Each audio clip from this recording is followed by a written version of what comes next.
Mob জাস্টিসের বিরুদ্ধে হুঁশিয়ারি উচ্চারণ করলেন বিএনপির সিনিয়র যুগ্ম মহাসচিব রুহুল কবির রিজভী। এমন কাজে দলের কারো সম্পৃক্ততা পাওয়া গেলে কঠোর ব্যবস্থা নেওয়ার হুঁশিয়ারি দিয়েছেন তিনি।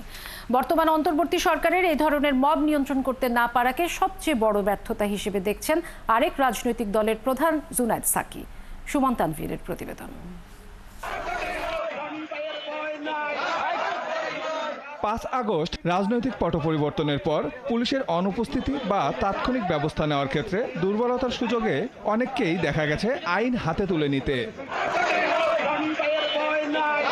সময়ের সঙ্গে আইন শৃঙ্খলা বাহিনীর সক্ষমতা ফিরে এলেও নিয়ন্ত্রণ করা যাচ্ছে না কথিত মব জাস্টিস, যার সর্বশেষ উদাহরণ উত্তরায় সাবেক সিইসি নুরুল হুদাকে লাঞ্ছিত করার ঘটনা।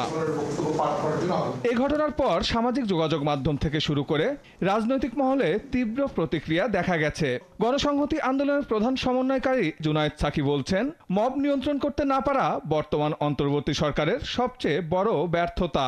কিন্তু এটা একই সাথে অন্তর্বর্তী সরকারের একটা বড় আকারের ব্যর্থতার জায়গা, কারণ এই ঘটনা প্রথম নয়। মব আক্রমণ এখানে একটা নিয়মিত ঘটনায় পরিণত হয়েছে এবং নানাভাবে একে রাজনৈতিক উদ্দেশ্যে অনেক ক্ষেত্রে ব্যবহার করা হচ্ছে।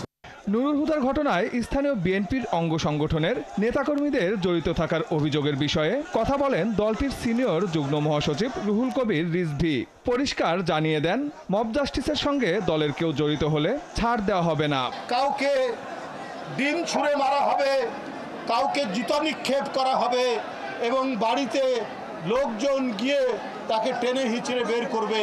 এইটা বিএনপি কখনোই পছন্দ করে না এবং বিএনপি এই ধরনের ঘৃণ্য কাজের পরিপন্থী।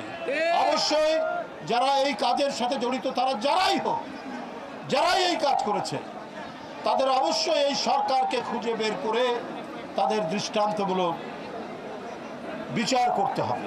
এরই মধ্যে নুরুল হুদার ঘটনায় উত্তরা পশ্চিম থানায় একটি মামলা হয়েছে, গ্রেপ্তার করা হয়েছে একজনকে।